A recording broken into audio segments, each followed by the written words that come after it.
भट्टी साहब, क्या आप समझते हैं कि अब वक्त आ गया है कि ऐसा भी कोई निज़ाम होना चाहिए, ऐसा भी कोई मैकेनिज्म होना चाहिए जिसके ऊपर जजेस को उनकी परफॉर्मेंस, उनके फैसले परखे जाएं? मैडम शेख, बसद अदब, ये हुकूमत मेरिट पर है। शहबाज शरीफ साहब मेरिट पर आए हैं, आज़म नज़ीर तारड़ साहब मेरिट पर वज़ीर कानून बने हैं। अपना एहतसाब ये चाहते नहीं, अपना एहतसाब ये करना नहीं चाहते, अपने पास मेरिट है नहीं, अपनी कारकर्दगी है नहीं, खुद इखलाकी बरतरी के बगैर फार्म 47 वाले हैं, खुद कभी कारकर्दगी पर ना किसी वज़ीर को निकाला ना रखा। साल के इख्तिताम पर कहाँ हमें इन्होंने अपनी खुद एहतसाबी सामने रखी हमारी कौम के सामने कि ये हमने तीर मारे हैं। मैडम शेख, बातें बड़ी खूबसूरत हैं, नौ आबादियाती निज़ाम इंसाफ में इस्लाहात, एहतसाब, कारकर्दगी, मेरिट, पेंडिंग केस ज़्यादा हैं इसलिए जजेस ज़्यादा ज़रूरी हैं, मगर जब बात अमल पर आती है मैडम शेख तो कभी जुडिशल पैकेज सामने आ जाता है, कभी एक्सटेंशन की बातें सामने आ जाती हैं, कभी मनपसंद का जज ज़्यादा रह सके सामने आ जाता है, कभी हमने उम्र बढ़ानी है, कभी चीफ जस्टिस की मुद्दत फिक्स करनी है क्योंकि एक आध ना आगे आ सके, एक आध मजीद रह सके, कभी चीफ जस्टिस साहब फरमा देते हैं कि जो कर रहे हो भाई हुकूमत वालों, नो इंटरेस्ट। जब ऐसी बातें आती हैं, अपना मेरिट भी ना हो, अपनी नीयत भी अल्हम्दुलिल्लाह सारों के सामने हो, तब लगता है दाल में कुछ काला नहीं, दाल सारी काली है। तब सारी खूबसूरत बातों की खूबसूरती ज़ायल हो जाती है। मतलब आसान लफ्ज़ों में आखिरी जुमला मैडम शेख, कि जब आप अदलिया के मुखालिफ खड़े हों, कानून साजियाँ अदलिया के मुखालिफ कर रहे हों और आप अदलिया की बातें ना मान रहे हों और फिर आप निज़ाम खुफिया निज़ाम इंसाफ में इस्लाहात की बातें करेंगे तो कोई नहीं मानेगा। लिहाजा सबसे पहले अपने अंदर मेरिट पैदा करें, अपनी कारकर्दगी दिखाएं। सर, लेकिन इस तरह की जो कानून साजी होती है वो हुकूमत स्पेसिफिक तो होती नहीं है, ये तो देर पा होती है ना, किसी एक हुकूमत के लिए या किसी एक हुकूमत को देख के नहीं। और आपने अभी एहतसाब की बात की हुकूमत की या पॉलिटिशियंस की, तो सर वो तो इलेक्शंस में हो जाता है, उसके और बड़े तरीके हैं, ये थोड़ा सा स्पेसिफिकली। मैडम शेख, आपकी राय है उसका मुझे बहुत एहतराम है, मैं सारों मैं तो सवाल कर रही हूँ सर, मैं सवाल कर रही हूँ आपसे।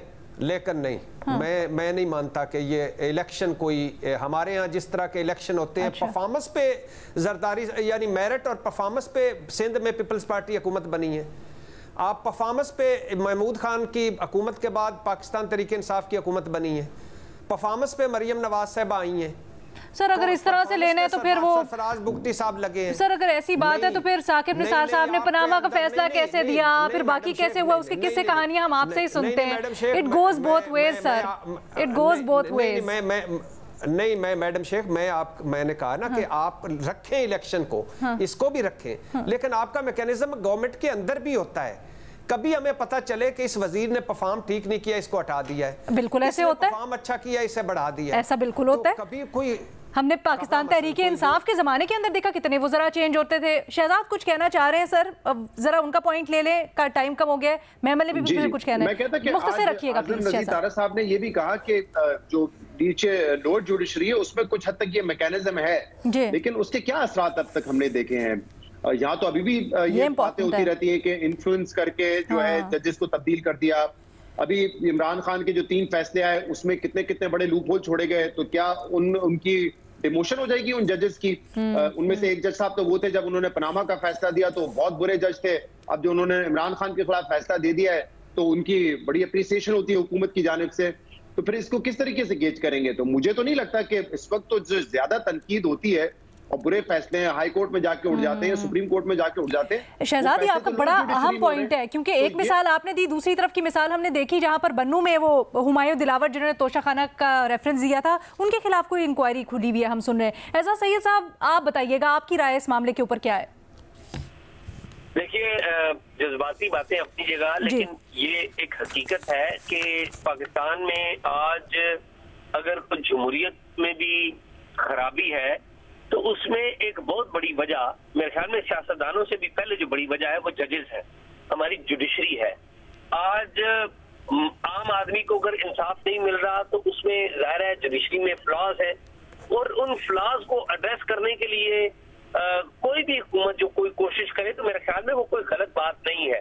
मुझे जाती तौर पे इल्म है कि मौजूदा गवर्नमेंट एक तो हम एकदम ऊपर जंप कर जाते हैं आला जुडिशरी के ऊपर, करना भी चाहिए ज़ाहिर है, लेकिन जो आम आदमी के केसेस है उनका 5% जो है वो है आता है ऊपर। जो 95% केसेस है वो लोअर जुडिशरी से मुतल्लिका होते हैं, उनके बारे में बात नहीं की जाती। केसेस जो है एक जनरेशन से दूसरी और दूसरी से तीसरी जनरेशन तक वो चलते रहते हैं। तो मुझे जाती तौर पे पता है कि एक आम आदमी की बेहतरी के लिए भी कानून साजी का एक जामिया प्लान बनाया गया है, जिसमें FIA के इंदराज से लेकर मुकदमे की जो समाअत तक के मराहल है उनकी डेडलाइन मुकर्रर की गई है, जो चालान पेश करना है उसकी भी डेडलाइन मुकर्रर की गई है। तो ये सारा एक पैकेज है। तो मेरा ये ख्याल है कि हम एकदम ऊपर चले जाते हैं आला अदलिया की तरफ, आम आदमी की बात भी करनी चाहिए। अच्छा और कोई सर, दो चीजें बताइएगा, ये जो आप कह रहे हैं बनाया गया पैकेज, उसमें ये भी शामिल है जजेस के एहतसाब से मुतल्लिक मैकेनिज्म? देखिए, जजेस के एहतसाब का जो मैकेनिज्म है ज़ाहिर है वो कॉन्स्टिट्यूशनल एक अमेंडमेंट होगी जी। ये जहाँ तक मेरी मालूमात है, क्योंकि जजेस की तैनाती के तरीकाकार को भी बदला जा रहा है, और वो तरीकाकार जजेस की तैनाती का मेरी इतलात के मुताबिक वो उसके लिए आपको 2/3 मेजॉरिटी चाहिए, और हुकूमत ने खामोशी से 2/3 मेजॉरिटी के ऊपर काम किया है। तो ये मेरे ख्याल में कब लाते हैं मुझे इल्म नहीं है, लेकिन ये उसके ऊपर काम कर। सर, एक छोटी सी सवाल का जवाब दे दीजिए, लोअर जुडिशरी में जो मैकेनिज्म होता है अकाउंटेबिलिटी का, वो क्या है? देखिए, लोअर जुडिशरी के ऊपर मैकेनिज्म मौजूद है। मैजिस्ट्रेट या सिविल जजेस जो जिले में होते हैं उनके ऊपर तादीबी कार्रवाई कर सकता है एडिशनल डिस्ट्रिक्ट सेशन जज, और उनके ऊपर जो हाई कोर्ट है वो मौजूद होती है। तो हाई कोर्ट उनका तरीकाकार मौजूद है, वो किसी भी जज के खिलाफ एक्शन लेते हैं। इस्लामाबाद में एक जज को रिश्वत लेने के ऊपर बरतरफ कर दिया गया था, और भी बहुत सारे एग्जाम्पल्स हैं। लेकिन अगेन वही बात है कि जो पहले से मौजूद तरीकाकार है वो कोई इतना मिसाली नहीं है।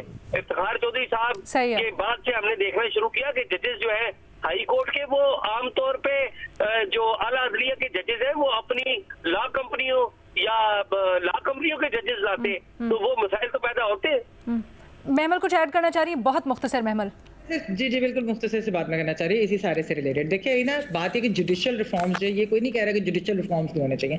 लॉयर्स मूवमेंट जब हुई थी तो तब वादा किया गया था जुडिशियल रिफॉर्म्स का, वो जुडिशियल रिफॉर्म ना जुडिशरी ने किए ना वो उस तरीके से गवर्नमेंट कर सकी। बाकी जो बैकलॉग है, अकाउंटेबिलिटी है, जजेस किस तरीके से करते हैं, अनफॉर्चुनेटली जुडिशरी बहुत ज्यादा पोलिटिसाइज हो गई थी। अब इस सारी चीज के अंदर जो बात हो रही है वो ये है कि आप अगर कोई अच्छा कानून भी लाते हैं, आप अगर कोई अच्छे रिफॉर्म भी लाते हैं, वो आप मुशावरत से लाते हैं, और वो आप इस तरह उसका तरीका कार क्या होगा, आप सीक्रेटली नहीं कर सकते। ये बात जो है ये एक चीज इंपॉर्टेंट है। ट्रांसपेरेंसी होनी चाहिए, डिबेट होनी चाहिए ऊपर, और फिर इनपुट लेकर और फिर जाकर फैसला करना चाहिए। जुडिशियल रिफॉर्म होने चाहिए। अगर खालिस्तान आप उनके जुमलों के ऊपर बात करें तो उन्होंने यही कहा है कि मैं हाउस की डिबेट के लिए ये छोड़ता हूं मामला।